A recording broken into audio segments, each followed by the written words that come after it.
자, 지금부터 우리 창세기 학교 6강 야곱 이야기 시작하겠습니다. 자, 야곱 이야기는 이제 한 강으로 끝납니다. 좀 내용들이 많긴 하지만 다른 족장들도 중요하고 또 그 족장들의 이야기를 더 많이 들어야 하기에 야곱 이야기는 이제 한 강으로만 우리가 마무리하려고 합니다.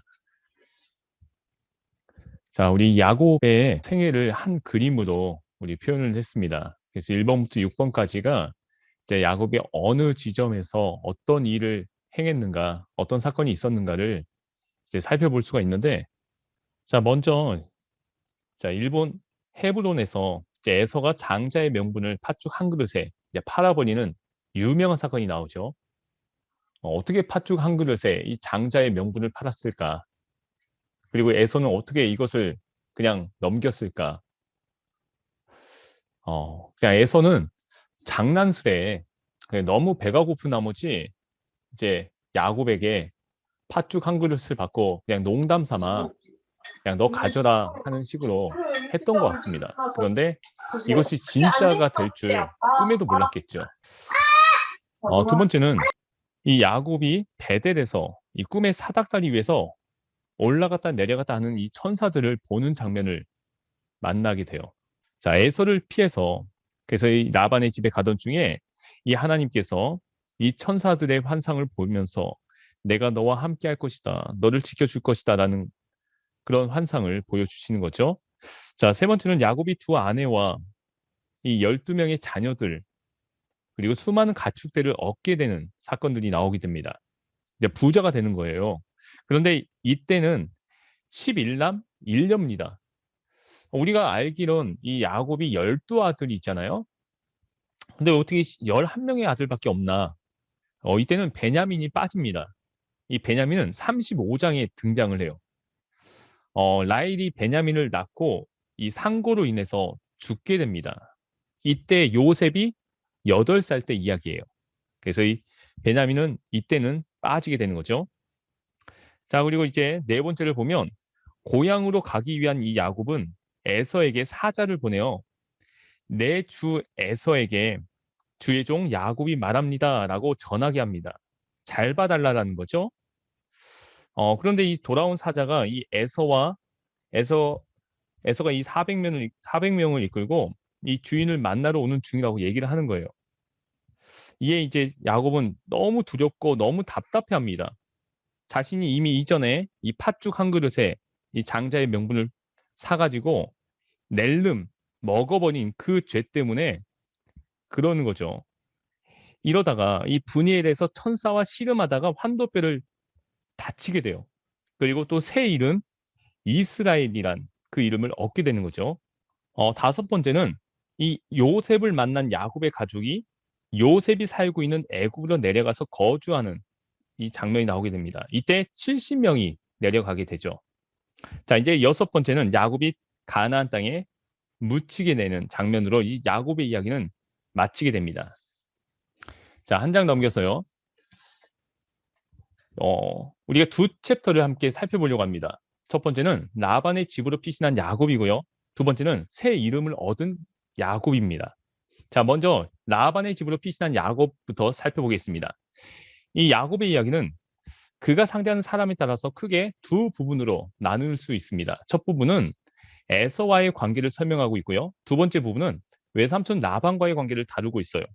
야곱 이야기는 앞서 나온 아브라함 이야기나 이삭 이야기와는 다른 내용으로 이루어져 있습니다. 전체적으로 보아서 아브라함 이야기는 한 세대에서 다음 세대로 이어지는 부모와 자녀 간의 수직적인 어떤 그런 관계를 주로 기술하고 있다면, 그리고 실수와 잘못에도 불구하고 약속을 이루어 가시는 하나님의 신실함에 초점을 맞추고 있다면, 이 아브라함 이야기와 야곱 이야기 사이에 끼인 이삭 이야기는 약속의 성취보다는 이삭의 삶, 특히 리브가의 어떤 결혼 과정 그 속에서 역사하시고 섭리하신 하나님의 손길에 초점을 맞추고 있는 것을 보게 되는 거죠.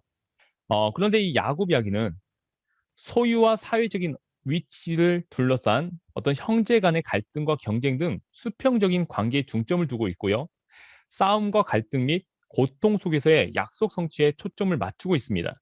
야곱 이야기에 있는 그러한 갈등은 야곱과 에서, 야곱과 라반, 레아와 라헬 등을 포함하고 있는 거죠. 그리고 야곱 이야기에서는 이 아들에 대한 약속이 주류를 이루는 이 아브라함 이야기나 이삭 이야기와는 달리 하나님이 함께 계시며 지켜주시겠다는 이 약속이 주류를 이루는 것을 보게 됩니다. 야곱은 태어날 때부터 에서와 싸움을 벌이다가 형 에서의 발꿈치를 잡고 나왔고요. 나중에는 사냥에서 돌아온 굶주린 에서에게 팥죽을 제공한 대가로 이 장자권을 사들이게 돼요. 야곱의 이러한 교활함은 마침내 아버지 이삭의 임종 때에 아버지가 형 에서를 속이고 별미를 만들어 바침으로써 형이 가져야 할 큰 아들의 복을 이 가로채는 것에서 절정을 이루게 됩니다. 이 일을 계기로 이 형 에서의 보복에 직면한 야곱은 어머니 리브가의 배려로 외삼촌 라반이 있는 곳으로 피신하게 되는 거죠. 자, 그리고 브엘세바를 떠나 베델을 거쳐 라반의 집에 도착한 야곱은 거기서 라반의 집안일을 거두면서 라반의 두 딸인 이 레아와 라헬을 아내로 맞이하게 돼요. 레아와 라헬은 제각기 자식들을 낳으면서 이 남편 야곱의 사랑을 두고 경쟁하게 되는데 아이를 낳지 못하던 라헬은 자신의 몸종인 비라를 남편에게 첩으로 주어 자기 대신 아들을 낳게 합니다. 이게 질세라 레아도 자신의 몸종 실바를 첩으로 주어서 야곱에게 아들을 낳게 하는 거죠. 그 뒤로 레아는 다시금 야곱의 아들들을 낳고 라헬도 마침내는 이 요셉이라는 아들을 낳게 돼요. 자, 이제 부자가 된 야곱을 우리가 만나게 됩니다. 라반과 품삯을 흥정하는데 이 사랑하는 아내 라헬이 첫 번째 아들 요셉을 낳자 이 야곱은 이제 외삼촌 라반의 집에서 자기가 할 일을 다 했다고 생각을 해요. 이때가 처가살이 14년입니다. 에서를 피해서 잠시 라반의 집에 머물러 있겠다 했던 이 야곱이 그리고 엄마 리브가가 금방 소식을 전해주겠다. 금방 너를 데려오겠다. 그래서 삼촌 집에 갔던 거였는데 그게 벌써 14년이 됐다는 거죠. 자, 그러면서 이제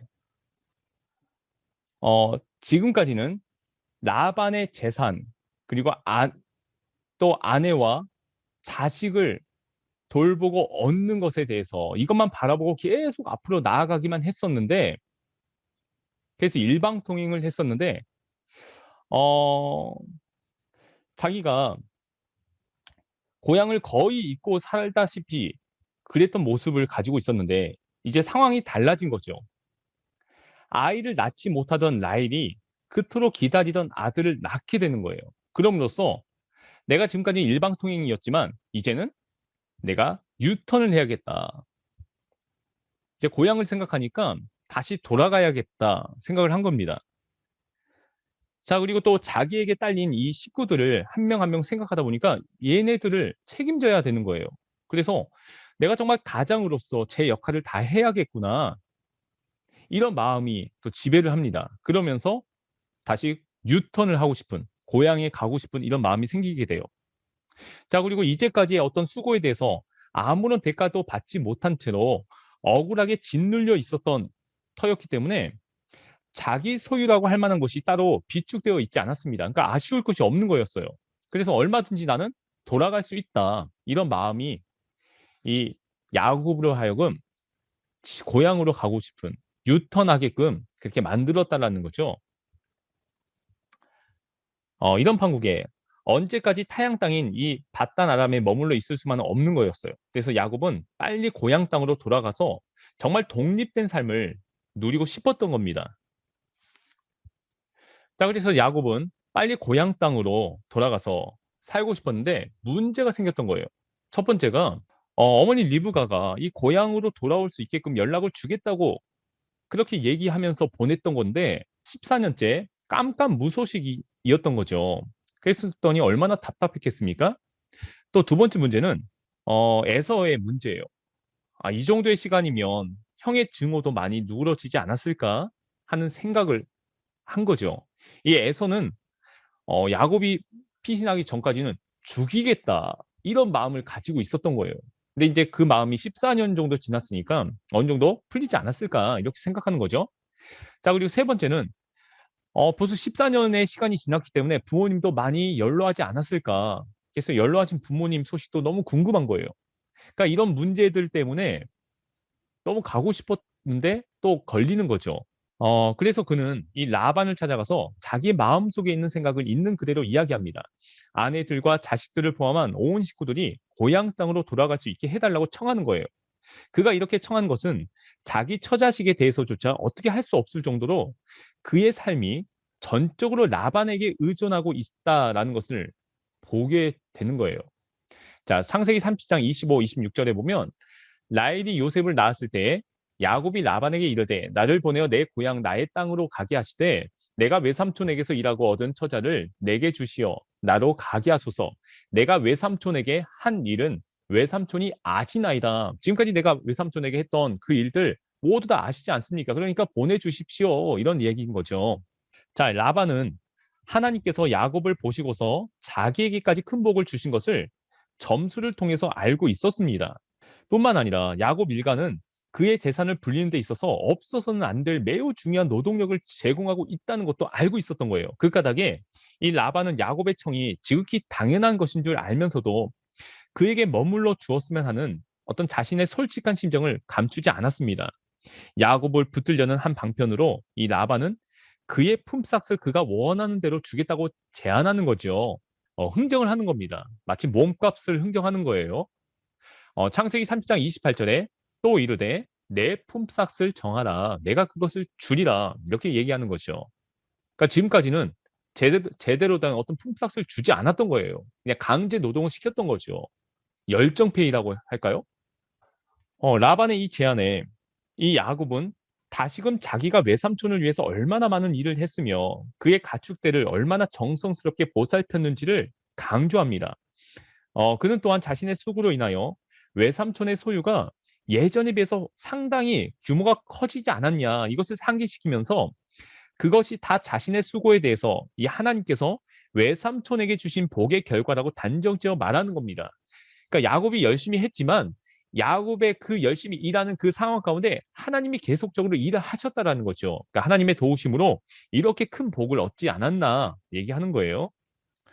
창세기 30장 30절에 내가 오기 전에는 외삼촌의 소유가 적더니 번성하여 때를 이루었으니 내 발이 이르는 곳마다 여호와께서 외삼촌에게 복을 주셨나이다. 그러나 나는 언제나 내 집을 세우리이까 이렇게 얘기하는 거예요. 자기도 너무나도 자기의 집을 독립된 삶을 살고 싶다라는 거죠. 자, 나는 외삼촌을 위하여 이토록 수고하여 외삼촌을 부자가 되게 해주었는데 나는 이게 뭐냐? 이것이 야곱의 불만이었던 거예요.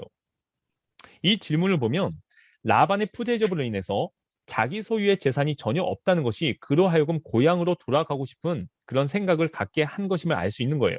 그러나 어쩌면 이 야곱은 고향으로 가겠다는 그런 구실로 자신의 품삯을 확보하려는 이런 속셈을 가지고 있었는지도 모릅니다. 왜냐하면 꾀돌이였기 때문이죠.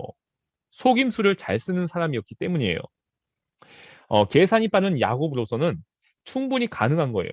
그 뒤에 대화가 이 점을 잘 보여주는 거죠.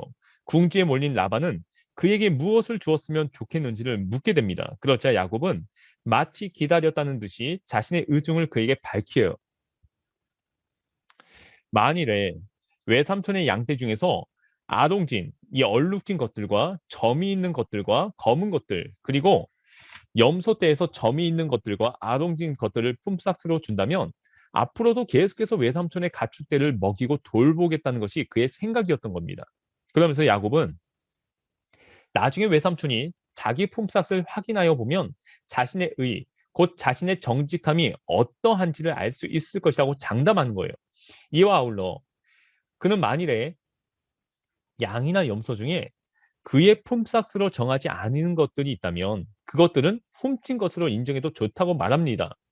그러니까 라반은 자신에게 유리한 조건인 것을 알게 돼요. 그래서 이것을 기꺼이 받아들입니다. 양이나 염소는 대체적으로 희거나 또 검은 이런 단색 계통의 것들이 우세했던 까닭에 야곱의 계획은 거의 모험에 가까운 것이었다라는 것을 자신도 직감하는 거죠.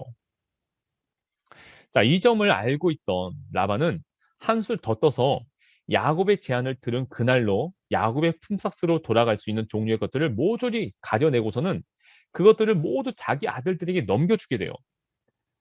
사전에 막아버리는 거죠. 그러고도 안심이 되지 않는 라반은 추가 조치로 야곱이 있는 데서 사흘 길을 더 가서 자기와 야곱 사이의 거리를 그만큼 멀게 하는 거예요.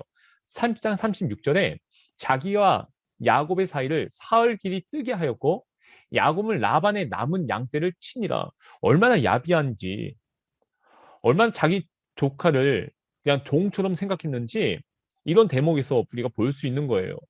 자, 그런데도 불구하고 야곱은 재산을 증식하게 됩니다. 야곱은 나름대로의 어떤 생각이 있었어요. 그는 우선 버들나무와 살구나무 그리고 신풍나무에서 푸른 가지들을 꺾습니다. 그리고 그 가지들의 껍질을 벗겨서 흰 무늬가 드러나게 했어요. 야곱은 껍질을 벗긴 그 흰 무늬 가지들을 양떼가 와서 물을 먹는 개천의 물구유 안에 똑바로 세워놓고서는 양떼가 와서 물을 먹을 때 눈앞에 세워놓은 그 가지들을 볼 수 있게 했습니다. 그러자 물을 먹으러 온 양들은 거기에서 교미를 했다라는 거죠. 껍질을 벗긴 그 흰 나뭇가지 앞에서 교미를 한 양들은 한결같이 얼룩무늬가 있거나 점이 있거나 아롱진 것들을 낳았다라는 거죠. 야곱이 사용한 이 방법은요. 옛날부터 양치기들이 계속해서 전해 왔던 그런 내용이에요. 양들의 버릇에 대한 이 관찰과 고대의 어떤 주술적인 생각에서 이 야곱은 캐치해가지고 사용했다라는 거죠. 야곱은 이런 새끼 양들을 다 가려내어 나머지 양들, 곧 라반의 가축대와 섞이지 않게 계속 철저하게 구분을 했습니다. 특히 야곱은 튼튼한 암컷들이 교미할 때는 물 먹이는 구유에 껍질 벗긴 가지들을 놓아서 그 가지 앞에서 교미하게 했고요. 약한 것들이 교미할 때는 그 가지들을 치워버린 거예요.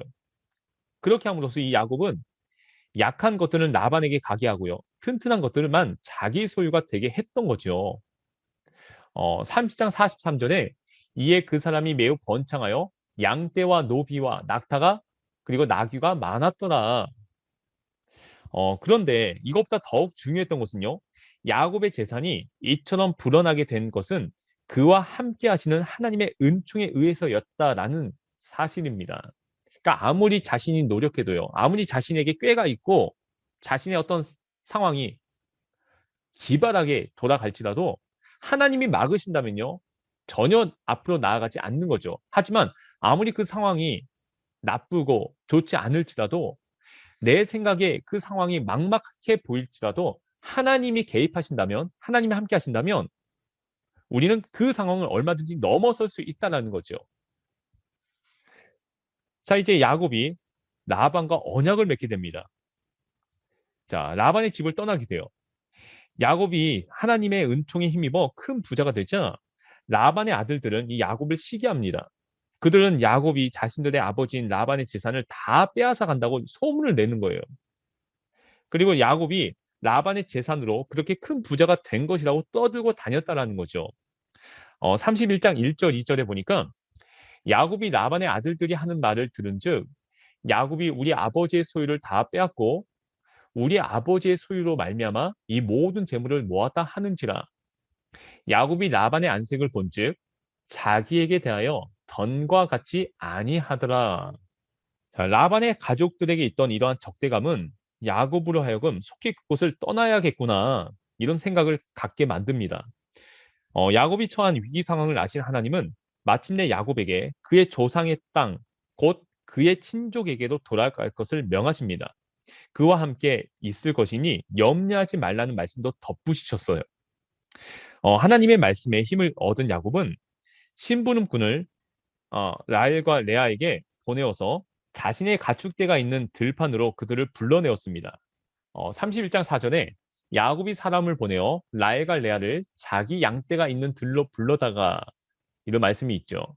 라반이 있는 힘을 다해서 수건 자기에게 이 품삯을 제대로 주기는커녕 10번씩이나 품삯을 바꿔치기 했다는 잘못을 크게 비난합니다.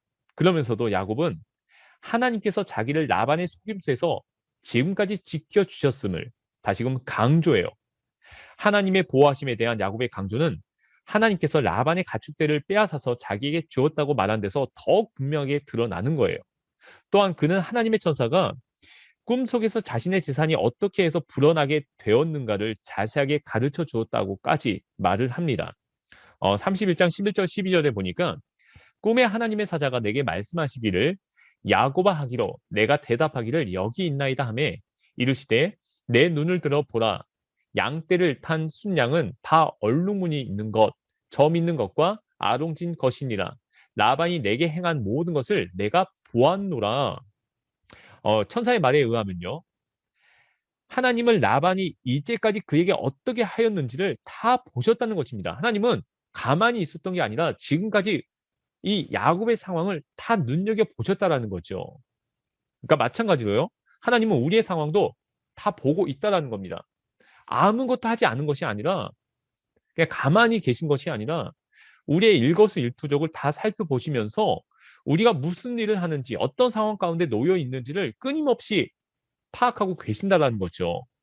그리고 우리의 상황 가운데 하나님은 개입하기를 원하시는 겁니다. 그리고 그 개입하기를 원하는 그때를 기다리고 계시는 거죠. 그래서 베델의 하나님께서 그로 하여금 바단 아람을 떠나 그가 태어난 땅으로 돌아가라고 명하셨습니다. 그런데 천사의 말 중에 한 가지 흥미로운 것은요. 하나님께서 자신을 베델의 하나님으로 야곱이 외삼촌 라반의 집으로 피난하는 길에 이 사닥다리 환상 속에서 하나님을 처음으로 만나고서 그 앞에 기름을 붓고 맹세를 한 곳이었습니다. 이것은 이제 야곱이 베델에서의 서원을 갚아야 할 때가 되었다라는 것을 뜻하는 겁니다. 하나님께서 그것을 원하신 것이에요. 그러니까 야곱의 긴 설명을 들은 라헬과 레아는 라반이 자기들을 팔아 넘겼을 뿐만 아니라 자기들의 몫으로 돌아올 것까지 다 가져가 버렸다고 말합니다. 아버지에 대한 반감이 이러했던 까닭에 라헬과 레아는 하나님께서 라반에게서 빼앗은 것은 다 자기들의 것이라고 당당하게 말할 수 있었습니다. 두 아내의 말을 들은 후에 이 마음을 굳힌 야곱은 라반이 양털을 깎으러 간 틈을 타서 도망치기로 작정합니다. 보통 양털을 깎고 나갈 때는요. 사흘이 걸렸기 때문에 설령 라반이 뒤늦게 도망간 사실을 알더라도 쉽게 따라오지 못할 것이다. 이런 판단을 했던 거죠. 더욱이 양털을 깎는 일은요. 유목민들에게 있어서 매우 중요한 행사 중에 하나였어요. 온 가족이 며칠 동안 먹고 마시며 즐기는 어떤 큰 잔치였다라는 거죠. 이처럼 중요한 잔치에 근데 막상 야곱 일가를 초청하지 않았던 거예요. 자신들만의 잔치로 그냥 버렸더라는 거죠. 얼마나 이것도 야속합니까? 라반이 그들을 아주 딴 나라 사람으로 여기고 있다라는 거죠. 이것을 자신의 그 두 딸들조차도 너무나도 억울한 거예요. 그래서 이 라헬과 레아는 정말 이것도 너무너무 속상한 거죠. 라반이 양털을 깎기 위해 이 사흘 길을 떠나자 바단 아람에서 얻은 모든 짐승과 소유를 다 가지고서 가나안 땅에 있는 아버지 이삭에게 갈 만반의 준비를 하게 됩니다. 자, 이때에 아버지의 행동을 퍽이나 못마땅하게 생각하던 라헬은 그가 양털을 깎으러 간 사이에 몰래 그의 장막에 들어가요. 그리고 드라빔을 훔칩니다. 그런데 야곱은 라헬이 드라빔을 훔친 사실을 모른 채로 모든 재산을 거두어 가지고 유프라테스 강을 건너 길르앗 산간 지방 쪽으로 도망했어요. 이 드라빔은 사람 모양을 그대로 본떠 만든 수호 신상이에요. 그러니까 작은 신상입니다. 그러니까 이것은 상속을 또 상징하는 물건으로 통용되었다라는 거죠. 계속해서 이것을 가지고 있으면 이것을 가지고 있는 자에게 상속권이 있었다라는 거예요. 따라서 라헬이 이 신상을 훔친 것으로 아버지 라반에게 복수하려는 의도도 있었고요. 다른 한편으론 라반의 아들들에게 있는 상속권을 야곱에게서 빼앗아 오려는 의도도 포함되어 있었던 것이겠죠. 자, 이제 라반이 야곱을 따라잡게 됩니다. 라반이 야곱이 도망가는 사실을 알게 돼요. 그래서 그는 친족을 이끌고 이레길을 쫓아가서 야곱이 장막을 치고서 머물러 있는 길라 산간 지방에 이르게 됩니다. 그가 이처럼 급히 친족을 데리고 야곱을 쫓은 것은 야곱을 붙잡아 다시금 데리고 오려는 속셈 때문이었습니다. 그러나 보다 근본적인 이유는요. 자기 집에서 가장 소중하게 여기는 것 중에서 이 드라빔이 있는데 그것을 없어졌다는데 더 있다라는 거죠. 계산이 빠른 야곱이 나중에 드라빔을 가지고 와서 라반의 모든 재산에 대한 권리를 주장하면 어떻게 될까? 이런 생각을 했던 거예요. 그래서 그는 몰래 도망친 야곱에게 보복하려는 마음까지도 품고 있었던 것으로 보입니다. 31장 29절에 보니까 너를 해할 만한 능력이 내 손에 있으나 너희 아버지의 하나님이 어젯밤에 내게 말씀하시기를 너는 삼가 야곱에게 선악간에 말하지 말라 하셨느니라.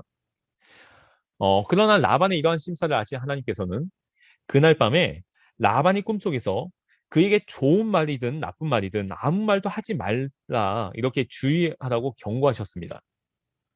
31장 25절부터 28절에 보니까 라반이 야곱을 뒤쫓아 이르렀으니 야곱이 그 산에 장막을 친지라 라반이 그 형제와 더불어 길라산에 장막을 치고 라반이 야곱에게 이르되 내가 나를 속이고 내 딸들을 칼에 잡힌 자 같이 끌고 갔으니 어찌 이같이 하였느냐 내가 즐거움과 노래와 북과 수금으로 너를 보내겠거늘 어찌하여 내가 나를 속이고 가만히 도망하고 내게 알리지 아니하였으며 내가 내 손자들과 딸들에게 입맞추지 못하게 하였으니 내 행위가 참으로 어리석도다. 이렇게 말을 하는 거예요. 너가 어떻게 해서 우리 가족들을 데리고 그냥 몰래 가느냐. 그냥 이렇게 우리가 볼 수 있겠지만 이 안에는 또 라반의 속셈이 들어있는 거죠. 자, 아울러 그는 야곱을 보호하신 하나님의 은총에 대해 말하면서 아버지의 집이 그리워서 고향으로 돌아가는 것은 당연하지만 어떻게 남의 집 수호신상을 훔칠 수 있느냐 이렇게 비난을 합니다. 이에 야곱은 영문을 몰랐던 거예요. 그가 자기 아내들을 강제로 빼앗을까 두려워서 몰래 빠져나왔다라고 변명하면서 수호신상을 훔친 사람이 만약에 있다면 죽여도 좋다고까지 자신의 결백함을 주장하게 됩니다. 또한 그는 라반의 물건 가운데 하나라도 자기에게 있으면 다 가져가도 좋다고 말을 해요. 한편 야곱의 허락을 받은 이 라반은 야곱의 장막으로부터 시작해서 모든 이들의 장막을 다 뒤졌지만 드라빔을 발견하지 못했던 거예요. 라헬이 그것을 낙타 안장 밑에 감추고서 월경 중임을 구실로 하여서 내려오지 않았기 때문인 거죠. 라반이 드라빔을 찾지 못하자 야곱은 라반에게 아무 잘못도 없는 사람을 도둑놈 취급하지 말라라고 항변하면서 지난 20년 동안 자기가 라반을 위해서 얼마나 충성스럽게 일했는지 정말 흥분해서 낱낱이 밝힙니다. 38장 39절에 내가 이 20년을 외삼촌과 함께 하였거니와 외삼촌이 암양들이나 암염소들이 낙태하지 아니하였고 또 외삼촌의 양떼의 순양을 내가 먹지 아니하였으며 물려 찢긴 것은 내가 외삼촌에게로 가져가지 아니하고 낮에 도둑을 맞았든지 밤에 도둑을 맞았든지 외삼촌이 그것을 내 손에서 찾았으므로 내가 스스로 그것을 보충하였으며 지금까지 내가 얼마나 도왔냐 이렇게 얘기를 하는 거예요. 그래서 이제 더 이상 그러한 압박과 소름을 참을 수 없다고 생각한 야곱은 자신의 비천한 모습을 다음과 같이 요약해서 설명합니다. 40절에 내가 이와 같이 낮에는 더위와 밤에는 추위를 무릅쓰고 눈붙일 겨를도 없이 지냈습니다. 지금까지 제가 얼마나 열심히 지냈습니까? 얘기하는 거죠. 아울러 그는 분노에 찬 모습으로 이 품삯과 관련된 불의와 부정을 있는 그대로 폭로하는 거예요. 그가 폭로한 사실에 의하면 이 라반은 품삯을 10번씩이나 바꿔치기 했는데 이 야곱은 이 사실을 이미 그의 두 아내에게 밝힌 바가 있었어요. 그러면서도 이 야곱은 자기의 조상의 하나님, 곧 아브라함을 보살펴 주시고 또 이삭까지 지켜주셨던 두려운 분께서 자기와 함께 하셨음을 확신하고 있었던 겁니다. 31장 42절에 보니까 우리 아버지 하나님, 아브라함의 하나님, 곧 이삭이 경외하는 이가 나와 함께 계시지 아니하였더라면 외삼촌께서 이제 나를 빈손으로 돌려보냈었으리다마는 하나님이 내 고난과 내 손의 수고를 보시고 어젯밤에 외삼촌을 책망하셨나이다. 이렇게 얘기하는 거죠. 그래서 이것은 이제 하나님이 절대적인 약자의 자리에 있던 야곱을 보호하시고 그에게 자신의 약속을 이루어 주셨다라는 것을 뜻하는 겁니다. 자, 이제 라반과 언약을 맺게 될 라반은 압박과 소름을 참지 못하고 분노함으로 항변하는 이 야곱에게 그의 아내들과 자녀들 그리고 그에게 있는 가축대가 본래는 다 자신의 것이라고 주장합니다.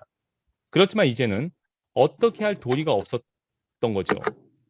딸들의 애정까지도 다 상실한 채 극도의 고통을 맛보고 있던 그는 이 서로 언약을 세워서 그것으로 하여금 둘 사이의 증거가 되게 하자라고 제안합니다.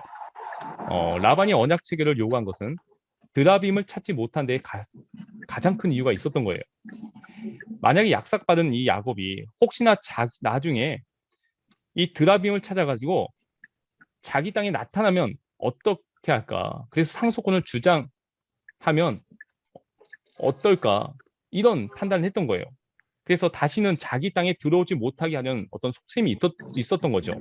이런 속셈을 알 적이 없는 야곱은 라반의 제안에 동의하고서 자기가 가져온 돌로 기둥을 세워요.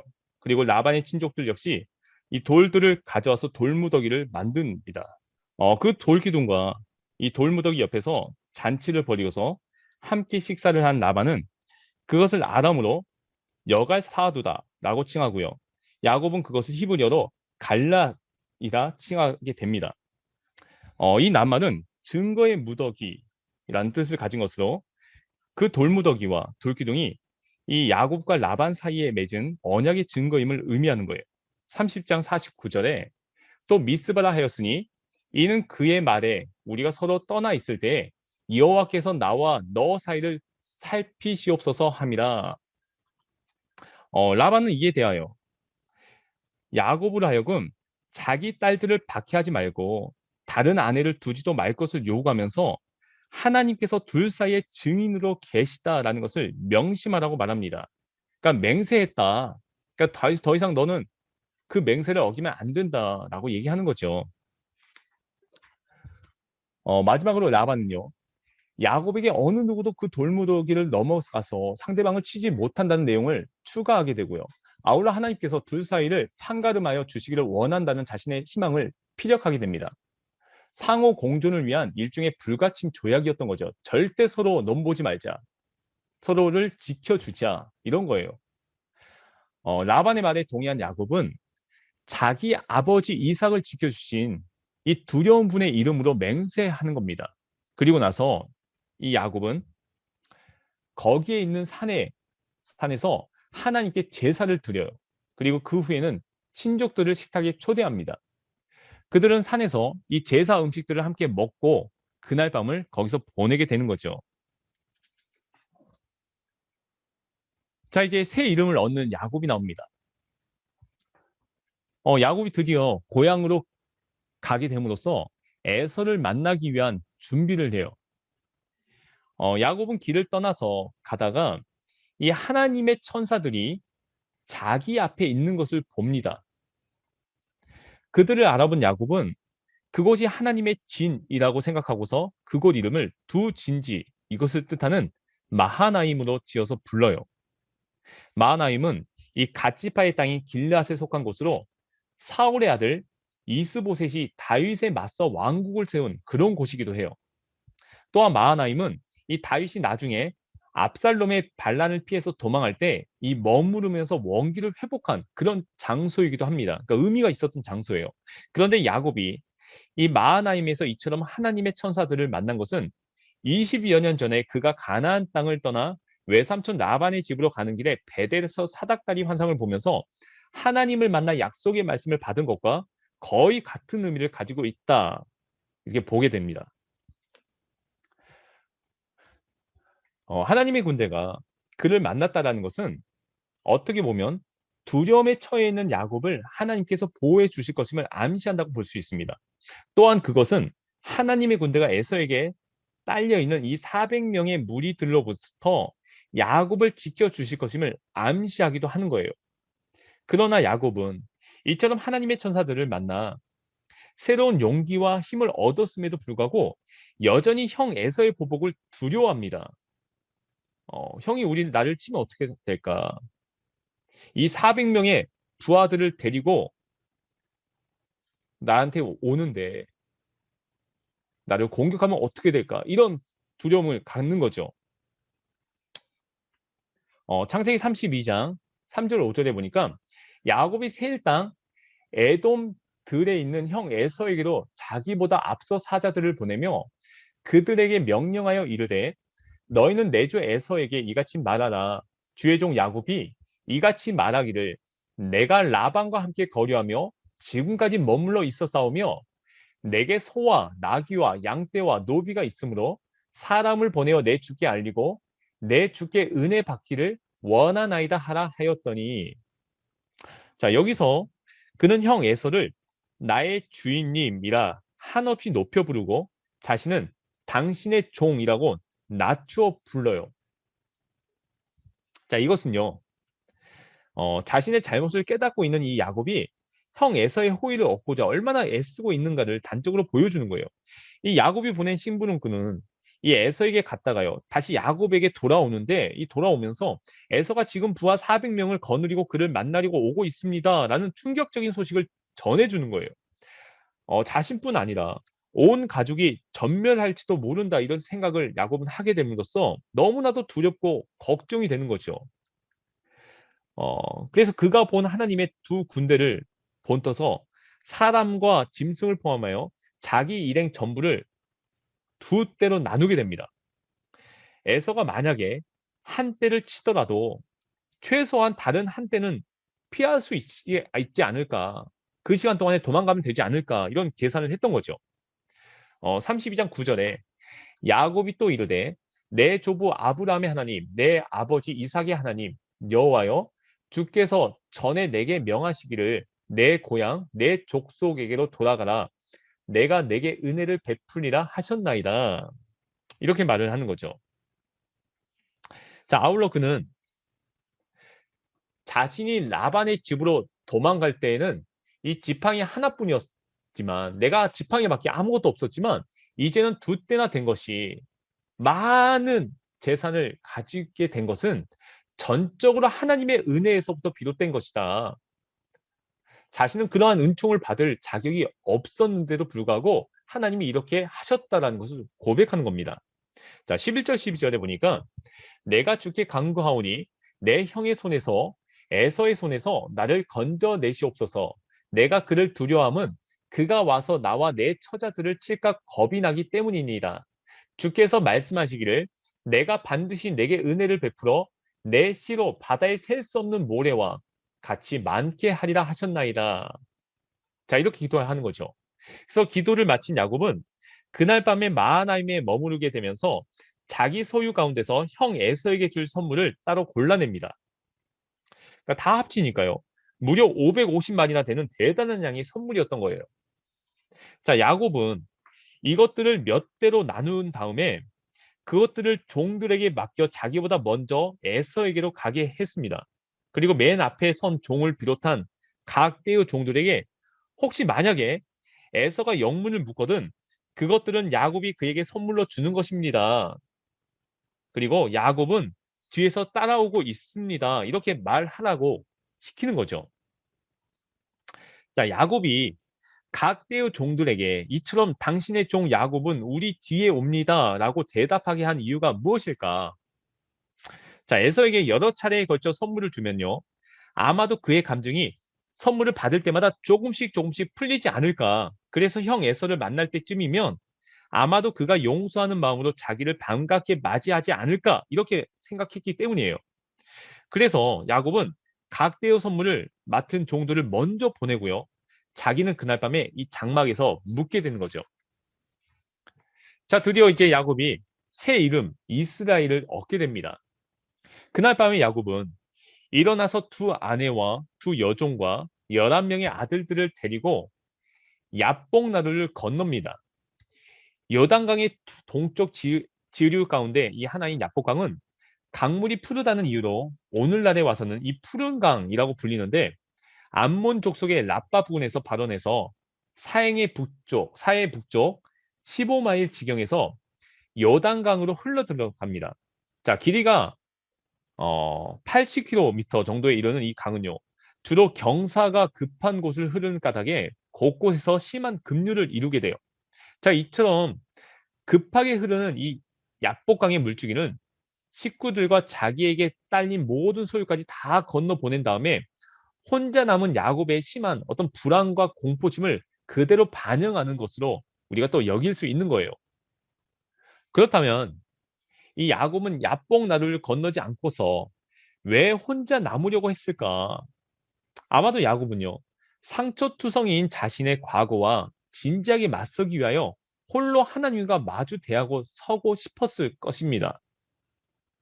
창세기 32장 22절부터 24절에 보니까 밤에 일어나 두 아내와 두 여종과 11아들을 인도하여 야복 나루를 건널세 그들을 인도하여 시내를 건너가게 하며 그의 소유도 건너가게 하고 야곱은 홀로 남았더니 어떤 사람이 날이 새도록 야곱과 씨름하다가 그는 이 싸움에서요 환도뼈 곧 엉덩이뼈가 부서지는 큰 상처를 입게 돼요. 이것은 곧 힘의 근원이 부서졌다는 것을 뜻하는 것으로요. 이 야곱의 철저한 자기 부정과 같은 어떤 차원에 속한다고 볼 수 있는 겁니다. 달리 말해서 이 환도뼈가 부서졌다는 것은 그날 지난 날에 어떤 비뚤어진 그의 삶이 이제는 완전히 깨어지고 부서졌다라는 것을 뜻하는 거예요. 그러나 역설적이게도 이 야곱은 이처럼 철저하게 부서지는 체험을 통해서 자신의 새로운 모습을 발견하게 됐다는 거죠. 하나님의 천사로 알려진 그는 날이 셀 무렵이 되어서 상황이 자신에게 불리해짐을 알자 야곱의 환도뼈를 친 다음에 그에게 자신을 놓아줄 것을 청합니다. 그러나 야곱은 그가 자기를 축복해 주지 않으면 결코 놓아줄 수 없다라고 고집을 부려요. 하는 수 없이 그는 야곱의 이름을 묶고서 그 이름이 앞으로는 이스라엘로 바뀔 것이다 이렇게 얘기합니다. 이 이름은요. 그가 하나님과 겨루어 이겼을 뿐만 아니라 사람과도 겨루어 이겼다라는 데서 비롯된 것으로 하나님과 겨루다 또는 하나님이 겨루시다 이런 뜻을 가지고 있는 것이요.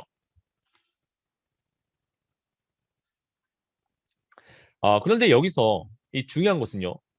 그 씨름의 주도권이 이 야곱에게 있었던 것이 아니라 하나님에게 있었던 것을 우리가 보게 되는 거예요. 하나님께서는 이 씨름에서 속임수와 교활함으로 가득 찬 야곱의 삶, 곧 환도뼈를 부서뜨림으로써 그를 철저하게 굴복시켰다. 그리고 그에게 새 이름을 줌으로써 희망찬 미래의 삶이 그에게 가능하게 하셨다라는 것을 우리는 볼 수 있습니다. 자, 이러한 암시는요. 환도뼈가 부서지는 것과도 같은 철저한 자기 부정 내지는 자기 붕괴의 경험이 있어야 비로소 희망이 가능하다 이런 사실을 보여주는 것이라 다름이 없는 거예요. 자, 마지막으로 한 가지 주목할 것은요. 야곱이 야복강에서의 이 놀라운 체험을 통해서 그동안 자신을 짓누르던 이 불안과 공포감을 극복할 수 있게 되었다라는 거죠. 야곱은 마침내 자기가 하나님의 얼굴을 배워보고도 살아 있다는 것에 이 감격한 나머지 그곳 이름을 브니엘이라고 지어 부르고요. 이 지명은 하나님의 얼굴이라는 그런 뜻을 가지고 있다라는 거죠. 자, 이어서요. 창세기 33장에는 이 에서를 만난 야곱이 나오게 돼요.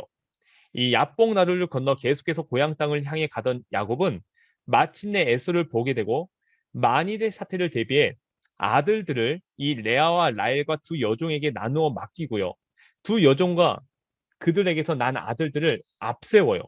그리고 레아와 그에게서 난 아들들은 그 뒤에 그리고 라헬과 요셉은 맨 뒤에 세워서 따라오게 했다라는 거죠. 그러니까 네 그룹으로 나눈 거예요. 그러나 야곱은 용감하게도 맨 앞으로 나가 형에게 마치 궁궐에서 신하들이 왕을 향해 절을 하듯이 7번이나 땅에 엎드려 절을 했다라는 거예요.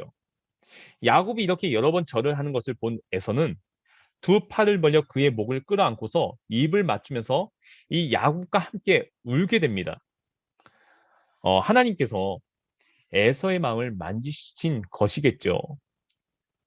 에서 스스로 이 야곱을 어떻게 용서했겠습니까? 절대 용서 못할 그 사건을 하나님께서 만지심으로 이 에서가 야곱을 용서해 주도록 이끌어 주셨다라는 거죠. 그렇게 함으로 이 화해가 이루어지고 다시금 하나가 된 겁니다. 여러분, 우리의 삶에도 이와 같은 모습을 하나님께서 원하시는 거죠. 우리의 감정으로는요, 우리의 의지로는 전혀 용서할 수 없고요. 전혀 이해할 수 없고요. 전혀 받아들일 수 없는 그런 상황을 하나님께서 개입하심으로써 하나님께서 우리의 의지를 치시고 우리의 감정을 만지시고 우리의 삶 가운데 역사하심 가운데서 이 모든 상황을 엎으신다라는 거죠. 그리고 내가 용서할 수 있도록, 내가 받아들일 수 있도록, 내가 이해할 수 있도록 이끌어 주신다라는 겁니다. 끊임없이 하나님의 그 역사하심이 우리의 삶 가운데 마치 에서를 만져주셔서 야곱을 받아들였던 것처럼 우리를 만져주셔서 우리가 이런 어려운 상황 가운데서 또 불편한 상황 가운데서 또 이해하지 못하는 상황 가운데서 또 누군가를 용서해야 되는 그런 상황 가운데서 내가 기꺼이 받아들임으로써 용서해주고 안아줄 수 있는 그런 삶으로 온전히 이끌어 주실 줄 믿습니다. 이렇게 해서 6강을 마치겠고요. 2주 뒤에 이제 7강으로 함께 만나도록 하겠습니다.